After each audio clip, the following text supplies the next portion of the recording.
बिस्मिल्लाहिर्रहमानिर्रहीम। अस्सलाम वालेकुम स्टूडेंट्स, ENT 504 की शॉर्ट लेक्चर सीरीज़ में आप सबका वेलकम है। इस वीडियो में हम लेसन 41 से 43 तक के लेक्चर्स जो हैं वो कवर करेंगे। अगर आप लोगों ने 40 तक के लेसन नहीं देखे तो इस तरह की प्लेलिस्ट से बहुत सारे लेक्चर्स जो हैं वो आपको मिल जाएंगे।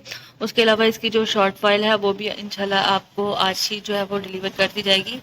ठीक है, उसके बाद एक और इम्पोर्टेंट बात, जो इसके एमसीक्यूज हैं वो आप लोग कहाँ से प्रिपेयर कर सकते हैं। तो इसके एमसीक्यूज के लिए आपको सेकंड चैनल का लिंक दिया जा रहा है, जिसमें आपको इसकी पीडीएफ जो है ना वो भी मिल जाएगी। उसमें ऑलरेडी एक वीडियो अपलोडेड है, तो नेक्स्ट एक और वीडियो जो है वो अपलोड की जाएगी इसकी प्रिपरेशन पे एमसीक्यूज के। ठीक है, तो आज का लेसन 41 हम स्टार्ट करते हैं। Culture information should be presented non judgmentally without placing value और जजमेंट और on distinction between students and native culture and the culture explored in the classroom.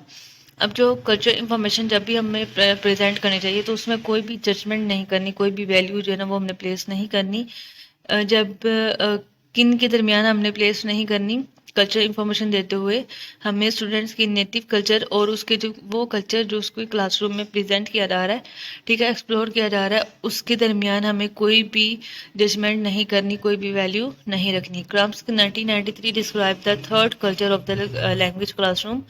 अब जो क्रम्स है इसने थर्ड कल्चर जो है ना लैंग्वेज क्लासरूम का डिस्क्राइब किया था, जिसमें a neutral space that learners can create and use to explore and reflect on their own and target culture land language. अब जो थर्ड कल्चर है वो एक न्यूट्रल स्पेस है जिसमें लर्नर्स जो है ना वो क्रिएट कर सकते हैं और यूज़ करते हैं, एक्सप्लोर करते हैं और रिफ्लेक्ट करते हैं अपने टारगेट कल्चर और लैंग्वेज पे। यानी कि जो भी स्टूडेंट्स जो हैं वो अडॉप्ट करना चाहते हैं, कोई भी टारगेट कल्चर उनका, कोई भी लैंग्वेज जो अडॉप्ट करना चाहते हैं, तो वो लर्नर्स जो हैं वो क्रिएट कर सकते हैं खुद का जो भी टारगेट वो रखना चाहते हैं। कोई सा भी कल्चर जो वो उठाना चाहते हैं तो वो एक्सप्लोर कर सकते हैं, उसके ऊपर उसको उठा सकते हैं। Teachers must allow students to observe and explore cultural interactions from their own perspective to enable them to find their own voices in the second language speech community। अब जो टीचर्स जो हैं वो उनको स्टूडेंट्स को मस्ट अलाउ करना चाहिए कि वो ऑब्जर्व कर सकें और एक्सप्लोर कर सकें कल्चरल इंटरेक्शंस को अपने पर्सपेक्टिव के थ्रू। ठीक है, और उनको इस काबिल बनाएं कि वो अपनी सेकंड लैंग्वेज स्पीच कम्युनिटी में अपनी आवाज़ों को पहचान सकें, उनको फाइंड आउट करें। Culture activities and objectives should be carefully organised and incorporated into lesson plans to enrich and inform the teaching content. अब जो कल्चरल एक्टिविटीज़ और ऑब्जेक्टिव्स हैं कल्चर के, उनको केयरफुली ऑर्गेनाइज करना चाहिए लेसन प्लान में जो कि इस्तेमाल होते हैं टीचिंग कंटेंट में। ठीक है, सम यूजफुल स्ट्रेटजीज आर, अब यहाँ पे कुछ स्ट्रेटजीज बताई हैं उन्होंने, आप लोगों ने इसको अच्छे से प्रिपेयर करना है। आपको यहाँ पे एमसीक्यूज भी आ सकते हैं कि वो ये स्टेटमेंट देंगे। ठीक है, ये स्टेटमेंट देंगे, इस तरह से कोई स्टेटमेंट उठा के दे देंगे और बताएंगे, पूछेंगे कि कौन सी स्ट्रेटजी इसमें यूज़ हो रही है। तो इस तरह से आपका एमसीक्यूज जो है ना वो आ सकता है। ठीक है, तो इसमें देखें use of authentic material 100% sure जो मटेरियल हो उसको यूज़ करें, प्रोवर्ब्स को यूज़ करें, रोल प्ले जो है ना देखें कि मिसकम्युनिकेशन से बेस्ड ऑन कल्चर डिफरेंसेस। ठीक है, यानी जो भी मिसकम्युनिकेशन होती है वो कल्चर डिफरेंसेस की वजह से होती है। कल्चर कैप्सूल्स में ज्वेलरी, टूल्स वगैरह आ जाएंगी। ठीक है, फिगरिंग आ जाएगी, फिगरनेस आ जाएगी। ठीक है, उसके बाद स्टूडेंट एज कल्चर रिसोर्सेज, यानी डिफरेंट स्टूडेंट्स जो हैं वो अपने कल्चर को जब रिप्रेजेंट करते हैं तो इसमें students as a culture resource जो है ना वो प्रोवाइड कर रहे होते हैं। ठीक है, एथनोग्राफिक स्टडीज़ जो है वो हमने लेसन 23 और 24 में शायद से पढ़ा था, वहाँ पे डिटेल में इसको समझाया भी था। यहाँ पे देखें overview, carrying out interviews with native speakers, have discussion activities etcetera. Literature देखेंगे, उसके बाद कल्चर इंफॉर्मेशन जिसमें हम देखते हैं, उसके बाद फिल्म जो है वो देखते हैं, लैंग्वेज और कल्चर सिमल्टेनियसली के साथ जो है ना वो कनेक्ट होती है। उसके बाद second language teachers must identify the key culture items in every aspect of language they teach. अब जो सेकंड लैंग्वेज टीचर्स होते हैं उनको लैंग्वेज के हर एस्पेक्ट में की कल्चर आइटम्स को आइडेंटिफाई करना चाहिए। यानी लैंग्वेज का कोई भी स्टेज है, लैंग्वेज का कोई भी एस्पेक्ट है, तो उसमें की कल्चर आइटम्स होती हैं उनको आइडेंटिफाई करना चाहिए। Students can be successful in speaking second language only if the culture issues are an inherent part of the curriculum। अब जो सिलेबस है स्टूडेंट्स का, उसमें स्टूडेंट्स जो हैं वो सक्सेसफुल स्पीक कर सकते हैं सेकंड लैंग्वेज सिर्फ इस सूरत में कि अगर उनके जो कल्चर इश्यूज हैं उनको डिस्कस किया जाए उनके सिलेबस के अंदर। ठीक है, यानी उनके सिलेबस का इम्पोर्टेंट पार्ट बना दे। लेसन 42 में देखें, researchers propose that second language acquisition research has played on 2 recent pedagogical proposals. ठीक है, अब यहाँ पे 2 चीज़ें इम्पोर्टेंट हैं कि कौन कौन सी जो है ना पेडागोजिकल प्रपोजल्स जो हैं वो बताई गई थी। एक है कम्युनिकेटिव लैंग्वेज टीचिंग, और second is focus on form in meaning based करिकुला। ठीक है, ये आप लोगों ने दोनों याद रखनी है। एमसीक्यूज में पूछा जा सकता है कि रिसर्चर्स ने जो सेकंड लैंग्वेज एक्विजिशन रिसर्च जो पेश की थी उसमें वो कौन से 2 रिसेंट पेडागोजी प्रपोजल पर काम करती है। ठीक है, तो ये 2 आप लोगों ने इसमें चूज करने हैं।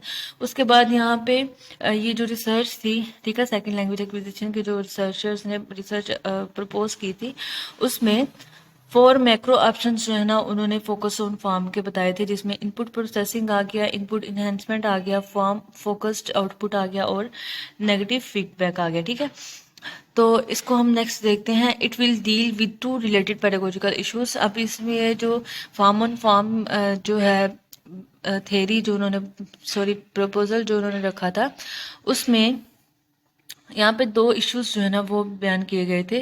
The choice of linguistic forms in focused instruction and it's benefits depending on individual factors and the learning context. यानी पहला तो ये था कि उनकी चॉइस क्या है लिंग्विस्टिक फॉर्म की।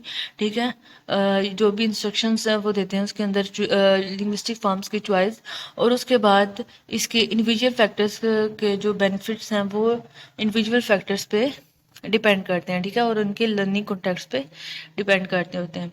ठीक है जी, उसके बाद the relationship between second language acquisition and teaching is neither straight forward. और जब सेकंड लैंग्वेज एक्विजिशन और टीचिंग के दरमियान जो रिलेशनशिप है वो स्ट्रेट फॉरवर्ड नहीं होता, यानी बिल्कुल सीधा नहीं होता, और ना ही इसको इस तरह से जो डिटरमाइन किया जा सकता है कि जो सेकंड लैंग्वेज है वो इन्फ्लुएंस करती है लैंग्वेज टीचिंग में। ठीक है, यानी कितनी जो है ना वो इन्फ्लुएंस हो रही है लैंग्वेज टीचिंग में। उसके बाद यहाँ पे आप लोगों ने इसको रीड कर लेना है, जो हाईलाइटेड है ये आप लोगों ने मस्ट करना है। एमसीक्यूज हैं ये आपके सारे। There are linguists who consider that second language research has made relevant contributions to language pedagogy. अब जो ये एमसीक्यूज आपका पूछा जा सकता है कि कौन है जो कंसिडर करता है सेकंड लैंग्वेज रिसर्च को कि वो बनाई गई है relevant contribution to language pedagogy, तो लिंग्विस्ट जो है वो कंसिडर करते हैं। उसके बाद criticism of second language research. Those critical of the role of mainstream second language acquisition research reject the view of teaching as mainly proportional knowledge as a set of behaviors that can be prescribed by researchers. अब जो second language acquisition research है इसके ऊपर criticism किस तरह से आया कि इसमें सेट ऑफ बिहेवियर्स जो है वो डिस्क्राइब किया गया है रिसर्चर्स के थ्रू। ठीक है, उसके बाद इसमें प्रोपोर्शनल नॉलेज जो है ना वो टीच किया गया, उसका व्यू जो है ना वो यहाँ पे रखा गया। Instead they view teaching as a intuitive knowledge, यानी बजाय इसके कि वो इंट्यूटिव नॉलेज को की तरह लिखते हैं टीचिंग को, उन्होंने थेरीज और क्राफ्ट को कॉन्टेक्स्ट गाइड्स के लिए रखा, यानी टीचर्स के लिए रखा। ठीक है, तो नेक्स्ट देखिए कम्युनिकेटिव लैंग्वेज टीचिंग। ये आपका शॉर्ट क्वेश्चन भी है यहाँ पे, और ये एमसीक्यू भी है। आप यहाँ पे 2 एमसीक्यूज हैं, एक तो एब्रीवेशन है कम्युनिकेटिव लैंग्वेज टीचिंग CLT। ठीक है, और उसके बाद यहाँ पे ये भी पूछा जा सकता है कि communicative language teaching emerged when teachers were skeptical about the role of grammar in foreign language instruction and felt disillusioned with the result of audio-lingual teaching. अब जो कम्युनिकेटिव लैंग्वेज टीचिंग है CLT है वो कब इमर्ज होती है, कब उसकी ज़रूरत पड़ती है हमें, जब टीचर्स जो हैं वो स्केप्टिकल हो जाए ग्रामर के रोल में। ठीक है, और फॉरेन लैंग्वेज अगर मतलब फॉरेन लैंग्वेज पढ़ाते हुए फॉरेन लैंग्वेज सिखाते हुए उनके जो ग्रामर रोल है वो स्केप्टिकल हो जाए, और उनके जो रिजल्ट्स हैं ऑडियो लिंगुअल टीचिंग के वो डिसइल्यूजन्ड हो। ठीक है, उसके बाद according to Krashen's 1985 second language acquisition requires comprehensible input. अब जो सेकंड लैंग्वेज एक्विजिशन है उसको कम्प्रिहेंसिबल इनपुट की ज़रूरत होती है, ये क्वेश्चन ने बताया था, एंड मोटिवेशन, और उसको मोटिवेशन की ज़रूरत होती है। Question made fundamental distinction between learning and acquisition. अब क्वेश्चन ने लर्निंग और एक्विजिशन में एक बुनियादी जो डिफरेंस था वो बताया था। ठीक है, he mention that the teachers in his environment to it for granted that point out the students' errors was not good, nor was it recommended to focus on one single grammatical point at a time. यानी इसने ये mention किया था कि जो भी students हैं जब उनको कोई भी पॉइंट जो ग्रांट किया जाता है वो किसी भी इन्वायरमेंट में, तो स्टूडेंट्स के एरर्स को पॉइंट आउट करें। ठीक है, तो जब ये अच्छी बात नहीं है कि वो जो है ना वो रिकमेंड करें कि वो हर एक सिंगल ग्रामेटिकल पॉइंट जो है ना उसके ऊपर फोकस करें। ठीक है, तो नेक्स्ट यहाँ पे ये जो मैंने स्किप किया है ये आप लोगों ने एक दफ़ा रीड कर लेना है। ठीक है, इंपॉर्टेंट नहीं है ज़्यादा, इसलिए यहाँ पे वीडियो लेंथी होने की वजह से मैं जो है ना इसको स्किप कर रही हूँ। आप लोगों ने इसको अच्छे से रीड कर लेना है। ठीक है, क्रिटिसिज्म ऑन क्रिश्चियन थ्योरी। अब यहाँ पे ये इंपॉर्टेंट लॉन्ग क्वेश्चन भी हो सकता है, शॉर्ट क्वेश्चन भी हो सकता है, और इसमें एमसीक्यूज भी 2 हैं। ठीक है, जो आप लोगों ने इसको प्रिपेयर करना है। Christian theory was well tuned to the needs of teachers. अब क्रिएशन थ्योरी जो है ना वो टीचर्स की नीड्स के ऊपर वेल ट्यून थी, यानी इसने टीचर्स की नीड के ऊपर बात की थी, और इसको मेथडोलॉजिकल जो प्रॉब्लम थी इसकी वजह से इसको क्रिटिसाइज किया गया था। उसके बाद negotiation of meaning also elicits negative feedback that leads the learner to focus on the form. ठीक हो गया जी, इस लेक्चर्स में बस यही था। आप लोगों ने इसको शॉर्ट क्वेश्चन के लिए भी याद करना है, क्रिटिसिज्म ऑन क्रिश्चियन थ्योरी, या लॉन्ग क्वेश्चन के लिए भी इसको प्रिपेयर कर सकते हैं। उसके बाद लेसन 43 में देखें 255 टू 259 जो टॉपिक्स हैं वो इसमें हम कवर करेंगे। The interest in focus on form also came as a reaction to the studies of French immersion programs in Canada। आप लोगों ने एमसीक्यू से इसको जस्ट एज इट इज याद कर लें। यहाँ पे जो इम्पोर्टेंट क्वेश्चन है वो आप लोगों को बताती हूँ। Ellis identified 4 macro options. ठीक है, एलिस ने 4 मैक्रो ऑप्शंस जो है ना वो आइडेंटिफाई किए थे प्रोसेसिंग ऑफ लिंग्विस्टिक फॉर्म पे। ठीक है, पहला क्या था? Processing instruction. दूसरा क्या था? Explicit instruction. थर्ड था production practice, and fourth one is negative feedback. अब यहाँ पे हम देखते हैं कि जो प्रोसेसिंग इंस्ट्रक्शन है वो क्या है। In processing instruction pedagogical intervention takes place at the input stage when learners are actively engaged in comprehension. अब जो प्रोसेसिंग इंस्ट्रक्शन है वो कब होती है? इस प्रोसेसिंग इंस्ट्रक्शन में क्या होता है? पेडागोजिकल इंटरवेंशन होती हैं जो कि टेक्स प्लेस होती हैं इनपुट स्टेज में, जब लर्नर्स जो है ना वो कंप्रीहेंशन में एक्टिवली इंगेज होते हैं। ठीक है, उसके बाद लेक्स explicit processing instruction output options जो है वो कौन कौन से हैं? Input flood, input enhancement, environment of comprehension based activities. ठीक है, ये आप लोगों ने जस्ट इसको याद करना है, इसमें कुछ समझाने वाला नहीं है। उसके बाद एक्सप्लिसिट इंस्ट्रक्शंस क्या होती हैं? In explicit instruction the pedagogical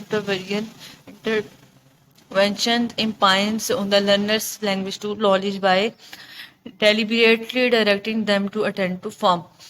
यानी जो लैंग्वेज टू के लर्नर्स जो है ना उनका जो नॉलेज है, ठीक है, लैंग्वेज टू लर्नर्स का जो नॉलेज है उसको डेलिबरेटली डायरेक्ट किया जाता है, यानी जो भी उन्होंने फॉर्म अटेंड की होती है उसकी तरफ उसको डायरेक्टली जो है ना वो डायरेक्ट किया जाता है। ठीक है, सॉरी, डेलिबरेटली डायरेक्ट किया जाता है। ठीक है, उसके बाद यहाँ पे इम्पोर्टेंट एमसीक्यूज हैं वो हाईलाइट किए हुए हैं। इनडायरेक्ट एक्सप्लिसिट इंस्ट्रक्शन पर where learner discover grammatical rules. अब इनडायरेक्ट एक्सप्लिसिट इंस्ट्रक्शन को कौन सी होती है?